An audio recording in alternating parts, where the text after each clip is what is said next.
Assalamualaikum warahmatullahi wabarakatuh. Wassalatu wassalamu ala asrofil anbiya'i wal mursalin sayyidina Muhammadin wa ala alihi washabihi ajmain. Amma ba'd. Segala puji kita aturkan kepada Allah Subhanahu wa taala yang Maha Pengasih lagi Maha Penyayang, memberikan kita kesehatan pada hari ini. Salam serta salam kita aturkan kepada Nabi Muhammad SAW yang mana semoga beliau berada di surga terbaik Allah dan berada di sisi Allah. Perkenalkan, nama saya Nur Hayati, saya berasal dari kelas AKS 3B, NIM saya 120160050. Di sini saya akan menjelaskan materi tentang tabayun. Apakah yang dimaksud dengan tabayun dan mengapa tabayun itu penting? Tabayun adalah salah satu ajaran Islam yang sudah dikenalkan sejak zaman Rasulullah SAW secara bahasa. Tabayun memiliki arti mencari kejelasan tentang sesuatu hingga jelas dan benar keadaannya. Sedangkan secara istilah adalah meneliti dan menyeleksi berita, tidak tergesa-gesa dalam memutuskan masalah baik dan hal hukum kebijakan dan sebagainya, sehingga jelas dan benar permasalahannya. Dalam Islam, check and recheck disebut tabayun atau verifikasi merupakan ajaran penting dalam agama Islam yang harus kita amalkan agar sebisa mungkin terhindar dari fitnah. Allah Subhanahu wa taala memerintahkan manusia untuk berhati-hati dan tidak segan untuk mencari bukti terkait dengan isu tentang suatu tuduhan atau yang berkaitan dengan identifikasi. Selanjutnya, mengapa tabayun itu penting dalam pemasaran? Karena sudah seharusnya setiap perusahaan mengetahui kondisi lingkungan bisnis dan selalu melakukan identifikasi untuk mengetahui perubahan pasar. Penanggung jawab utama dalam melakukan identifikasi perubahan besar yang terjadi dalam pasar berada pada bidang pemasaran. Yang selanjutnya, coba Anda sebutkan surah yang ada menjelaskan tabayun dan baca surah tersebut dan jelaskan isi kandungannya, yaitu adalah surah Al-Baqarah ayat 191. Salah satu surahnya itu adalah surah Al-Baqarah ayat 191 yang berbunyi Bismillahirrahmanirrahim. Innallazina kafaru wa amantu wa hum kufarun fala yuqbala min ahadihim mil'ul ardi zahaban wa awil faqda bi ulaika lahum azabun alim wa ma lahum min nasyirin. Artinya, sungguh orang-orang yang kafir dan mati dalam kekafiran tidak akan diterima tebusan dari seseorang di antara mereka sekalipun berupa emas sepenuh bumi. Sekiranya dia hendak menebus diri dengannya, mereka itulah orang-orang yang mendapat azab yang pedih dan tidak memperoleh penolongan. Kandungan dari ayat ini adalah bahwa orang yang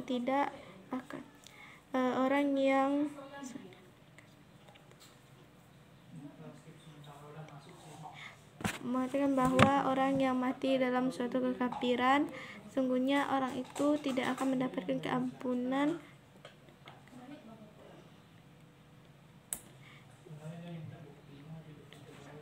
akan mendapat azab dari Allah yang Maha Penolong, azab yang pedih dan tidak memperoleh penolongan. Ini adalah salah satu ayat yang menjelaskan tentang hal tersebut. Nah, selanjutnya adalah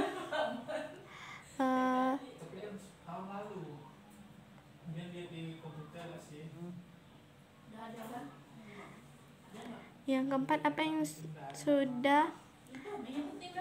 saudara ketahui tentang Al-Quran? Sebutkan surah Al-Quran yang menjelaskan tentang Al-Quran dan baca surah-surah tersebut dan apa isi kandungannya. Yang pertama itu adalah Al-Quran adalah kalam Allah yang diturunkan kepada Nabi Muhammad SAW melalui perantara malaikat Jibril kepada umat manusia untuk dijadikan pedoman dalam kehidupan di dunia dan di akhirat. Ini terjelaskan dalam surah Al-Baqarah ayat 23. Salah satunya itu ada di surah Al-Baqarah ayat 23.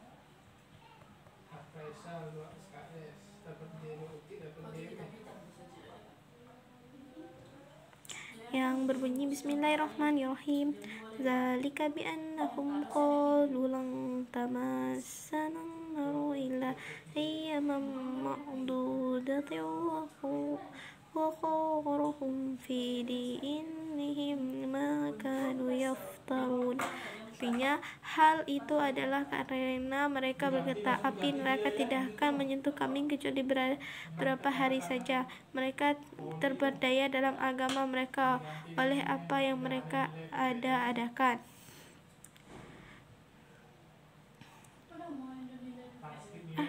Astagfirullahaladzim, salah membaca surahnya.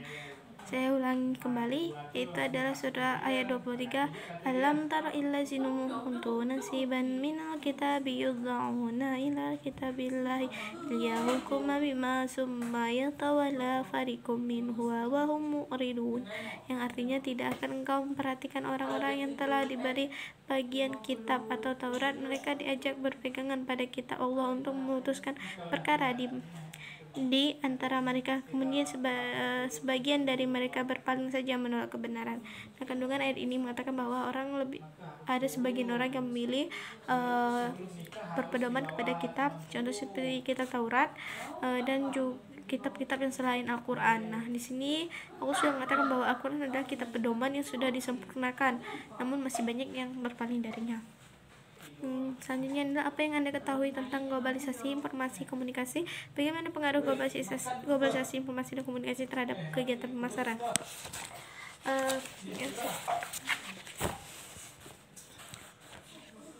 Pemasaran global adalah suatu kegiatan yang dilakukan dan diikuti oleh seluruh negara di dunia. Jadi setiap pengusaha dari seluruh negara di dunia memiliki kesempatan yang sama dalam hal memasarkan produknya dengan cara yang unik dan juga kreatif. Informasi pemasaran adalah suatu struktur set prosedur dan cara reguler untuk direncanakan, penghimpunan, analisis, dan juga pengajian informasi untuk bisa digunakan dalam membuat keputusan pemasaran. Komunikasi pemasaran adalah sarana di mana perusahaan berusaha menginformasikan, membujuk, dan meningkatkan konsumen secara langsung maupun tidak langsung tentang produk dan merek-merek yang dijual. Pengaruh globalisasi pemasaran. Produksi globalisasi dapat ditingkatkan dan meningkatkan kemakmuran masyarakat dalam suatu negara. Meluaskan pasar untuk produk dalam negeri, dapat memperoleh lebih banyak modal dan teknologi yang baik, menyediakan dana tambahan untuk perkembangan pasar. Yang kedua, pengaruh informasi pemasaran. Informasi sangat berpengaruh dalam pemasaran karena dengan adanya informasi pada suatu jasa atau produk, maka akan meningkatkan kepuasan pada konsumen atau pelanggan, dan mereka juga akan tahu manfaat dari produk atau jasa yang mereka pilih. Yang ketiga adalah pengaruh komunikasi pada pemasaran. Dengan komunikasi pemasaran dapat mengembangkan kesadaran konsumen terhadap produk jasa yang dihasilkan perusahaan, sehingga konsumen mengenal produk atau jasa yang ditawarkan. Yang selanjutnya adalah bacalah surah Al-Hujurat ayat 6 dan apa kandungan dari surah Al-Hujurat ayat 6. Apa kaitannya antara surah Al-Hujurat dengan pemasaran yang dilakukan oleh perusahaan? Al-Hujurat ayat 6. Surah Al-Hujurat ayat 6.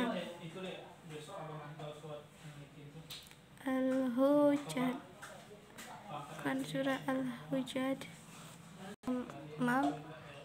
yaitu surah Al-Hujurat ayat 6 yang berbunyi Bismillahirrahmanirrahim. Ya ayyuhallazina amanu in ja'akum fasikum binaba'in fatabayyanu an tusibu qauman jahalatin fatusibu ala ma fa'altum nadimin.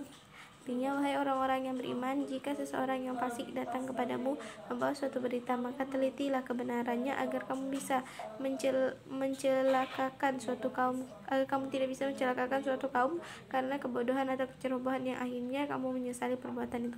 Nah, di sini dalam kandungan ini menjelaskan bahwa kita harus teliti dalam mendakapi sebuah informasi. Kita harus mencari tahu dulu asal dari informasi tersebut. Jangan sampai kita menerimanya tanpa mencari tahu kebenaran dari hal ini. Ini bisa membuat kita merasa bersalah kepada orang yang kita tuduh jika hal itu tidak benar. Nah, berkaitan dengan pemasaran, hal ini juga harus kita lakukan, itu kita harus teliti dalam melakukan pemasaran. Jangan sampai kita tidak melakukan evaluasi terlebih dahulu ke lapangan, sehingga nantinya akan terjadi kesalahan atau kecerobohan yang akan merugikan kita semua. Selanjutnya adalah surah Al-Hujurat ayat 12 dan kaitannya pada pemasaran, yang berbunyi Bismillahirrahmanirrahim. Ya ayyuhallazina amanu zatanibu qasirum minaz-zani inna ba'daz-zani ismu wa la tajassasu wa la yaghtab ba'dakum ba'da ayyuhibbu man fakharitum wattaqullah innallaha tawwabur rahim. Artinya, wahai orang-orang yang beriman, jauhilah banyak dari prasangka, sesungguhnya sebagian prasangka itu dosa, dan janganlah kamu mencari-cari kesalahan orang lain, dan janganlah ada di antara kamu yang mengunjungi sebagian yang lain. Apakah ada di antara kamu yang suka memakan daging saudaranya yang sudah mati? Tentu kamu merasa jijik dan bertakwa kepada Allah. Sungguh Allah Maha penerima tobat dan penyayang. Kandungan ayat ini menjelaskan bahwa kita harus menghilangkan jauh prasangka-prasangka buruk.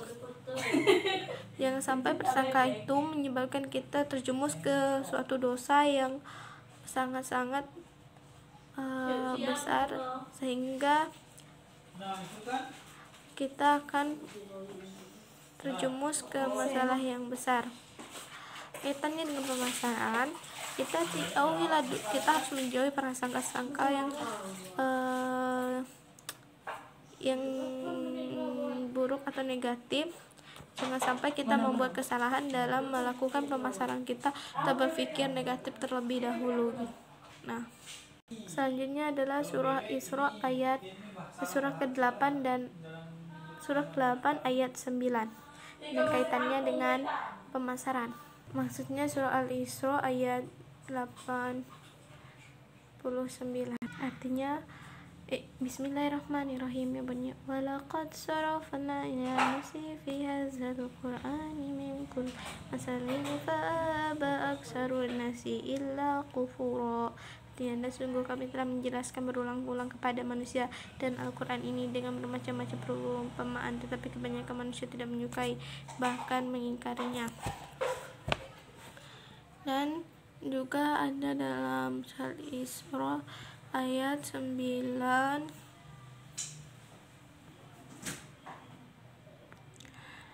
Bismillahirrahmanirrahim. Inna hadzal qur'ana yahdi illati hiya aqwam wa yubsiru minal ladzina ya'maluna sholihati anna lahum ajrun kabira. Sungguh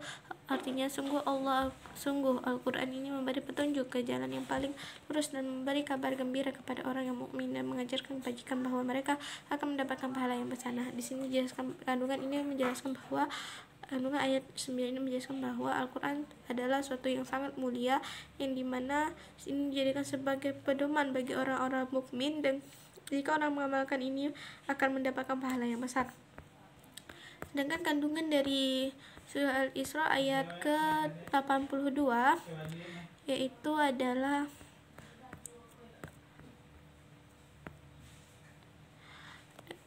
Allah menurunkan Al-Quran menjadi penawar dan rahmat menjadi sebuah obat atau penawar bagi umat muslim yang beriman. Sedangkan bagi orang yang tidak percaya, Al-Quran itu hanya sebagai menambah kerugian saja. Nah, hal ini berkaitan dengan pemasaran. Dalam kita melakukan pemasaran, kita harus memperhatikan syariat-syariat Islam yang berdasarkan Al-Quran dan hadis agar tidak terjadi kesalahan dan tidak melanggar ketentuan-ketentuan yang sudah ditetapkan oleh Allah Subhanahu wa taala. Selanjutnya adalah surah Al-Isra ayat 36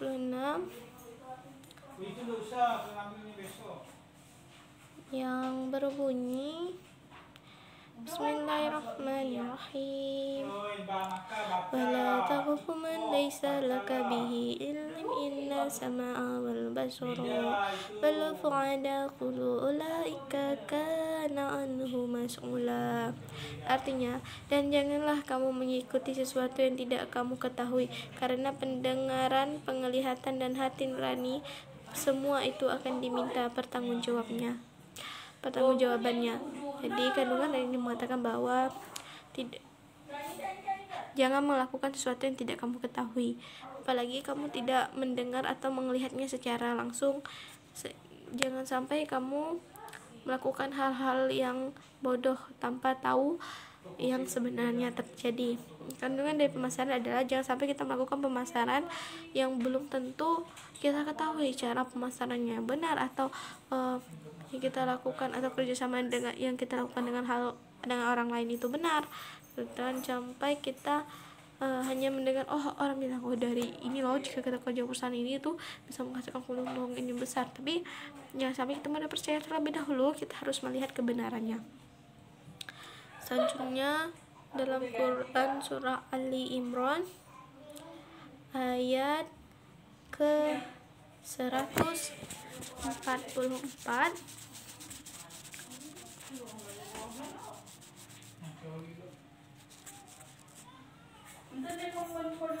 ayat 144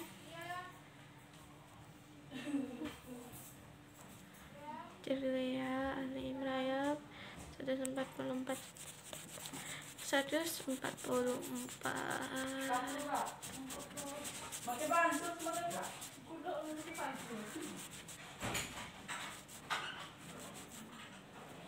yang berbunyi Bismillahirrahmanirrahim. Wa ma Muhammadun illa rasul qad qalat min qablihi rusul fa imma qutila qalabatum ala aqabikum wa may yanqalib ala aqibahi fala yadurullah say'a wa sajilahu si syakirin. Artinya, dan Muhammad hanyalah seorang rasul, sebenarnya telah berlalu beberapa rasul. Apakah jika dia wafat atau dibunuh, kamu berbalik ke belakang atau murtad? Barang siapa berbalik ke belakang, maka dia tidak akan merugikan Allah sedikitpun. Allah akan memberi balasan pada orang yang bersyukur. Nah, kandungan ayat ini mengatakan bahwa jika Nabi Muhammad telah meninggal, walaupun sudah ada Nabi sebelumnya, tapi kita ketahui bahwa Nabi Muhammad adalah Nabi terakhir utusan Allah yang mana membawa Al-Quran sebagai penyempurnanya. Nah, barang siapa yang berpaling dari Nabi Muhammad atau berpaling dengan ajaran Allah atau Al-Quran dan memilih ajaran yang telah lalu, maka orang itu akan sangat rugi. Allah tidak akan mengalami kerugian, dan Allah akan memberikan balasan bagi orang yang bersyukur dengan ajaran Nabi Muhammad SAW dan ajaran yang ada di dalam Al-Quran. Kaitan dengan pemasaran, hal ini juga harus kita lakukan. Kita jangan sampai mengulang sesuatu yang sudah terjadi kepada perusahaan kita dalam pemasaran kita terdahulu, seperti ada masalah atau apa, terus kita mengulangi hal tersebut. Jangan sampai hal itu terjadi. Kita harus tetap menuju ke depan atau melakukan proses perbaikan yang lebih baik daripada belakang. Jangan sampai kita mengikuti hal yang belakang. Selanjutnya adalah surah Al-Ahzab yang berbunyi Bismillahirrahmanirrahim. Ya ayyuhallazina amanu taqullaha wa qulu qawlan sadida. Yang artinya, wahai orang-orang yang beriman, bertakwalah kamu kepada Allah dan ucapkanlah perkataan yang benar. Nah, kandungan ayat ini mengatakan bahwa kita harus bertakwa kepada Allah Subhanahu wa taala dan harus mengucapkan atau mengatakan suatu hal yang benar tanpa adanya kebohongan. Nah, berkaitan dengan pemasaran, kita harus melakukan pemasaran dengan berdasarkan syariat Allah, dan juga kita harus memberikan penjelasan yang benar tanpa kebohongan kepada para konsumen atau para investor yang akan bekerja sama dengan perusahaan kita tanpa adanya kebohongan. Selanjutnya adalah surah Al-Kahf ayat 18. Bismillahirrahmanirrahim. Wa tasabuhum aiqazuhu wa hum rukudu wa nuqallibuhum zatal yami'ini wa zata shimali wa qalbuhum basidun zira'ihi bil wasid. Law tallat alaihim lawalaita minhum firara wa law milu tami'uhum ruba.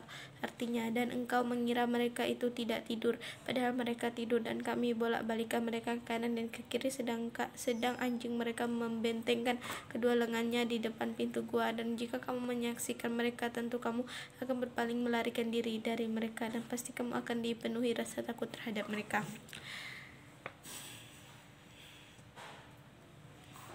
Di sini mengatakan bahwa kandungan ayat ini mengatakan bahwa Allah itu maha membolak-balikan semua keadaan, dan jangan sampai kita berpaling dari Allah Subhanahu wa taala walaupun ada masalah besar di depan kita.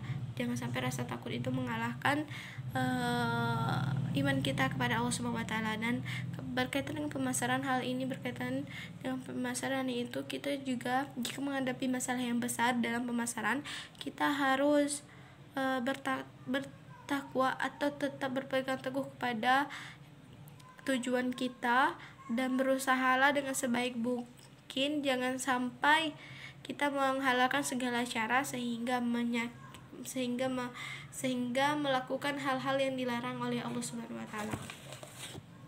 Selanjutnya adalah Quran surah Al-Taubah ayat 64. Bunyi Bismillahirrahmanirrahim.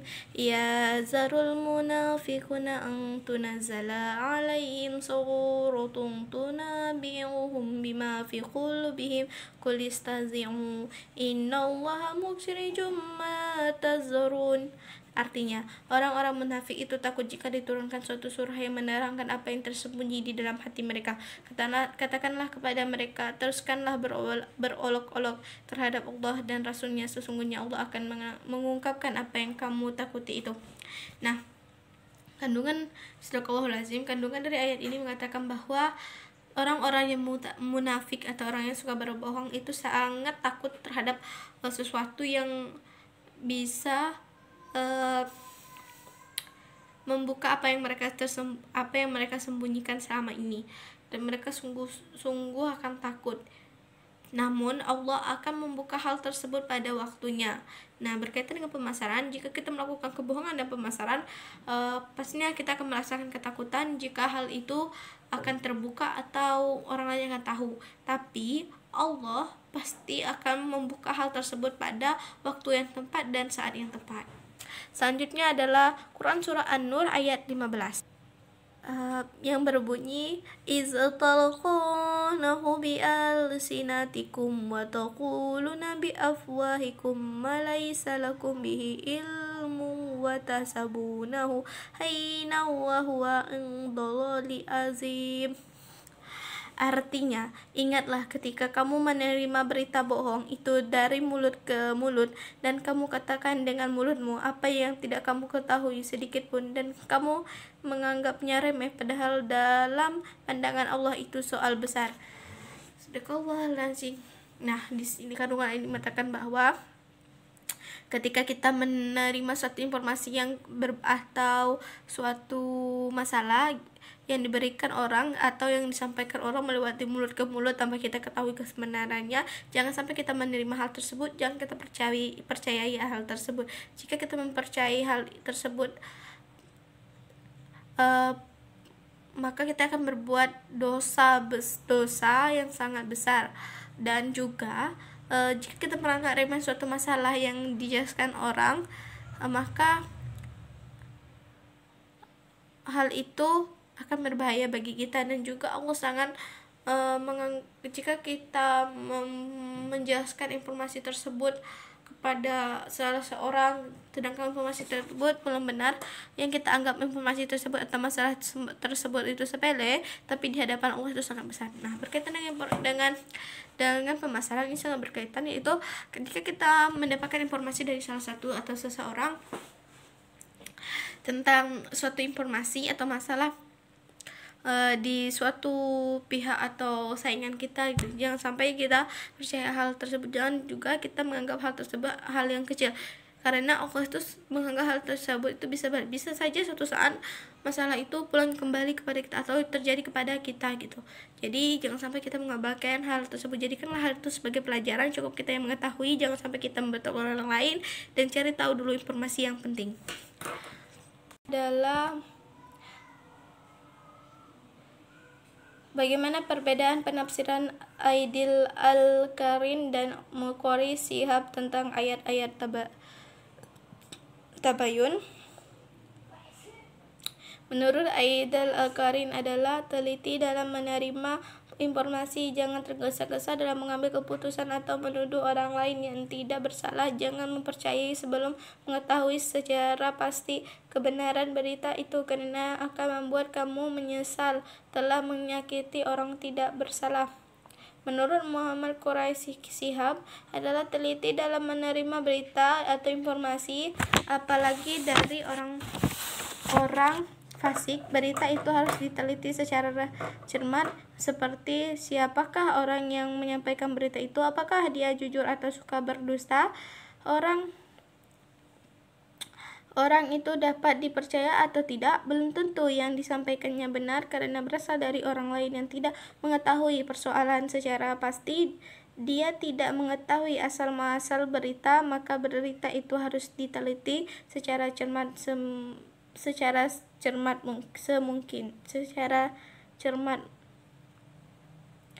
Dan selanjutnya adalah bagaimana persamaan penafsiran Aidil Al-Karin dan Muqori Shihab tentang ayat-ayat Al-Quran. Persamaan penafsiran Aidil Al-Karin dan Muhammad Quraisy Shihab, mereka sama-sama menjelaskan bahwa kita harus teliti dalam menerima informasi. Kita harus cari tahu dulu dari mana asal informasi tersebut, apakah orang yang menyampaikan informasi dapat dipercaya atau tidak. Selanjutnya, sebutkan dan jelaskan model-model riset menurut Islam dan jelaskan tujuan dari tabayun. Riset adalah sebuah metode berpikir yang berdasarkan pada kitab suci Al-Quran. Pendekatan bayani melahirkan sejumlah produk hukum Islam atau fikih Islam dan bagaimana cara menghasilkan hukum dimaksud atau usul fikih dengan berbagai variasinya. Selain itu juga melahirkan sejumlah karya tafsir Al-Quran. Riset istigrai yaitu mempelajari cabang-cabang dari sebuah permasalahan yang universal secara terperinci untuk menarik sebuah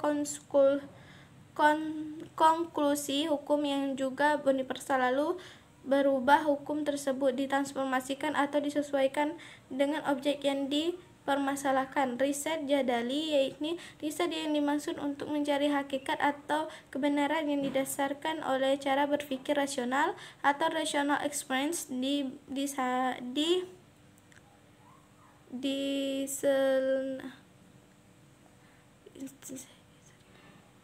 biasa digunakan ilmu mantik dan filsafat. Riset burhani, pengetahuan yang diperoleh dari indera percobaan dan hukum-hukum logika. Maksudnya bahwa untuk mengukur atau benarnya suatu adalah berdasarkan komponen kemampuan alami manusia berupa pengalaman dan akan tanpa teks wahyu suci yang memunculkan verifatik. Riset irfani, model metodologika berpikiran didasarkan atas pendekatan burhani adalah model metodologi berpikir yang tidak didasarkan atas teks maupun pengalaman, melainkan atas dasar keruntutan logika.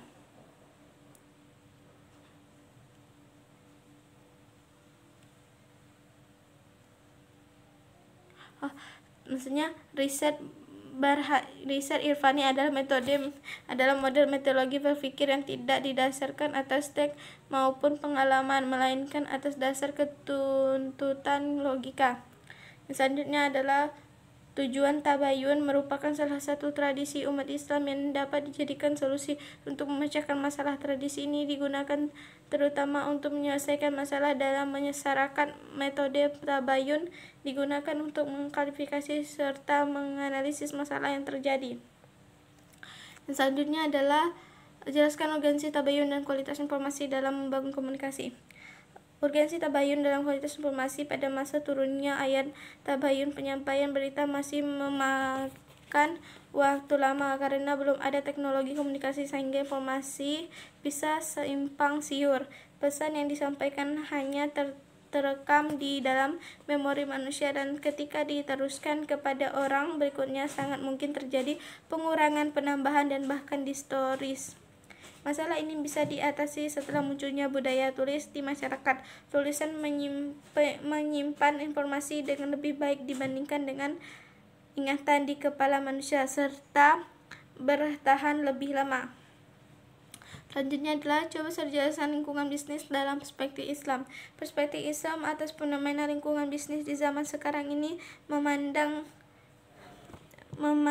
yang sesuai, tetapi ada yang tidak sesuai dengan Islam. Misalnya fenomena dalam faktor teknologi yang hampir setiap harinya ada saja penemuan-penemuan baru,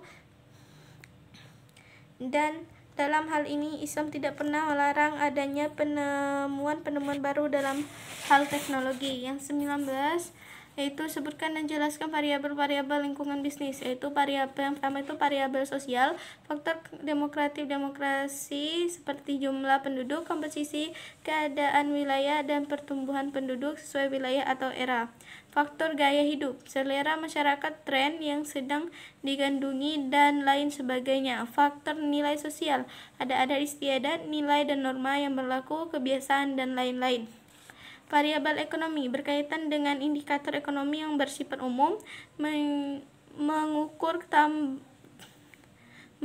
tabungan, investasi, produktivitas, lapangan pekerjaan, kegiatan pemerintah, transaksi perdagangan internasional, pendapatan produk nasional, dan lain sebagainya. Variabel politik, faktor-faktor yang terkait dengan kondisi atau iklim politikan di suatu daerah. Variabel teknologi, kemajuan di bidang teknologi yang berubah-ubah dari waktu ke waktu, yang terkadang sangat cepat, sangat mempengaruhi dunia usaha. Perusahaan yang statis dan tidak mengikuti perkembangan teknologi cenderung tertinggal dibandingkan dengan perusahaan yang terus-menerus melakukan adaptasi teknologi untuk membuat operasional usaha menjadi lebih efektif dan efisien. Selanjutnya adalah mengapa perusahaan dalam melakukan bisnis harus beradaptasi dengan lingkungan. Islam sangat mengedepankan kemaslahatan umatnya. Misalnya saja salah satu produsen Jepang yang ingin memajukan bisnis sudah banyak menggunakan bantuan tenaga mesin atau robot yang mereka ciptakan sendiri, dan mereka ciptakan dengan sempurna, mungkin menyerupai manusia, meskipun sebenarnya hal itu tidak mungkin terjadi. Astagfirullahaladzim, maaf, salah. Jawabannya adalah dengan beradaptasi dengan kekuatan eksternal, maka akan membantu perusahaan dalam meningkatkan performanya dan bertahan lama di pasar. Yang selanjutnya adalah silakan baca artikel Bisnis Islam, Perusahaan Lingkungan, Bisnis Islam, kira apa yang dapat Anda peroleh dari artikel yang saya baca adalah Islam sangat mengedepankan kemaslahatan umatnya. Misalnya saja salah satu produsen Jepang yang dalam menunjukkan bisnisnya sudah banyak menggunakan bantuan tenaga mesin atau robot yang mereka ciptakan sendiri dan mereka ciptakan dengan sempurna, mungkin menyerupai manusia, meskipun sebenarnya hal itu tidak mungkin terjadi. Selanjutnya adalah silakan baca artikel mengenai pengantar bisnis Islam, perusahaan, dan lingkungan bisnis Islam, kira-kira apa yang dapat diperoleh dan bagaimana Anda menerapkannya dalam menjalankan suatu usaha. Dari artikel yang saya baca dapat disampaikan bahwa dalam melakukan bisnis dalam suatu perusahaan kira harus memperhatikan lingkungan atau harus beradaptasi dengan lingkungan tempat kita melakukan bisnis, dan kita tetap harus melakukan bisnis dengan jujur sesuai dengan syariat Islam. Jika saya menjadi seorang pembisnis, Saya akan menerapkan hal ini dalam melakukan bisnis, yaitu dengan bisnis dengan beradaptasi dengan lingkungan, dengan cara membuat produk baru yang sesuai dengan perkembangan zaman yang dapat memberikan manfaat, dan saya pastinya akan melakukan bisnis sesuai dengan ketentuan Islam, yang mana saya tidak akan melakukan kecurangan dalam bisnis saya. Yang selanjutnya, bagaimana ciri-ciri perusahaan Islami dan perusahaan non-Islami? Ciri-ciri perusahaan Islami: semua aktivitas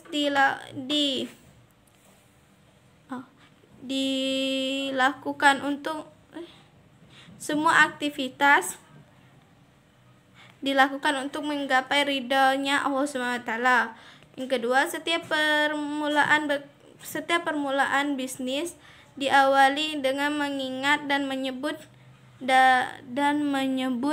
namanya, dan diakhiri dengan menyebut asmanya. Contohnya seperti Alhamdulillahirrabbilalamin.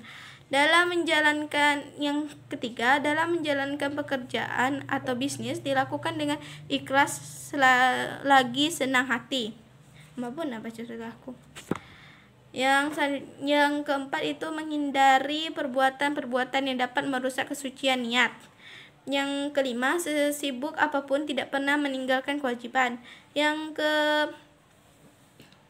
kewajiban sholat. Yang keenam, sebagian hasil dari perusahaan tidak lupa untuk disedekahkan. Ciri-ciri perusahaan non-Islam itu setiap melakukan bisnis hanya mementingkan keuntungannya saja ataupun keuntungan yang besar bagi perusahaan. Yang keempat, apa yang dimaksud dengan lingkungan bisnis? Lingkungan bisnis Islam adalah faktor-faktor yang mempengaruhi aktivitas bisnis yang sesuai dengan prinsip Islam dalam suatu lembaga organisasi atau perusahaan. Yang kelima, jelaskan perbedaan antara perusahaan Islam dengan perusahaan non-Islam. Bisnis Islam atau bisnis syariah yaitu proses bisnis yang berlandaskan prinsip-prinsip Islam dan terkait pada moral dan etika sesuai dengan ajaran Al-Quran dan hadis. Sedangkan proses bisnis konvensional atau non-Islam yaitu proses bisnis yang berdasarkan pemikiran dan kemampuan manusia. Yang selanjutnya adalah jelaskan perbedaan lingkungan bisnis Islam dan lingkungan bisnis non-Islam. Bisnis Islam dikendalikan oleh aturan halal dan haram, baik dari cara perolehannya maupun pemanfaatannya. Pemanfaatan harta. Sementara bisnis non-Islam tidak memperhatikan aturan halal dan haram dalam setiap perencanaan, pelaksanaan, dan segala usaha yang dilakukan dalam meraih tujuan. Selanjutnya, Anda memilih perusahaan Islami atau non-Islami, dan mengapa? Saya akan memilih perusahaan Islami karena bisnis Islami sesuai dengan hadis dan Al-Quran. Dengan melakukan bisnis Islami, maka akan menjauhkan kita dari perbuatan yang dapat merugikan semua pihak karena tidak diatur oleh agama. Dan dengan adanya bisnis Islami, maka kita juga akan terjauhkan dari prinsip yang namanya riba. Selanjutnya, jelaskan urgensi lingkungan bisnis Islam.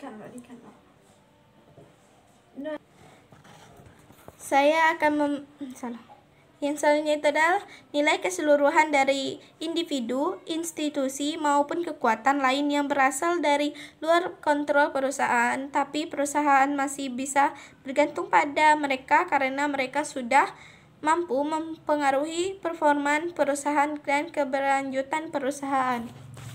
Yang selanjutnya, silakan baca artikel makalah manajemen tentang analisis lingkungan bisnis dan coba jelaskan isi dari makalah manajemen tersebut. Dari makalah yang saya baca tentang manajemen analisis lingkungan bisnis, yaitu lingkungan bisnis sangat penting dalam meningkatkan pendapatan dalam perkembangan produk agar perusahaan semakin besar. Dengan adanya analisis lingkungan, maka kita bisa menentukan barang apa yang akan kita pasar dan seperti apa cara kita memasarkan barang tersebut. Dengan begitu kita juga akan terhindar dari namanya kesalahan informasi atau kesalahan dalam melakukan pemasaran. Selanjutnya, apa manfaat Anda membaca artikel-artikel mengenai tabayun dan lingkungan bisnis Islam yang sudah Bapak posting ini? Itu kesimpulannya adalah manfaatnya adalah kita harus teliti dan memilih tempat usaha agar usaha yang kita lakukan berhasil, dan kita harus mengikuti perkembangan zaman namun tidak melupakan prinsip-prinsip Islami. Nah, manfaatnya kita bisa tahu dengan adanya tabayun dan analisis bisnis ini, kita harus diajarkan untuk jadi teliti, dan kita harus mencari tahu terlebih dahulu informasi yang akan kita tuju atau usaha apa yang akan kita lakukan.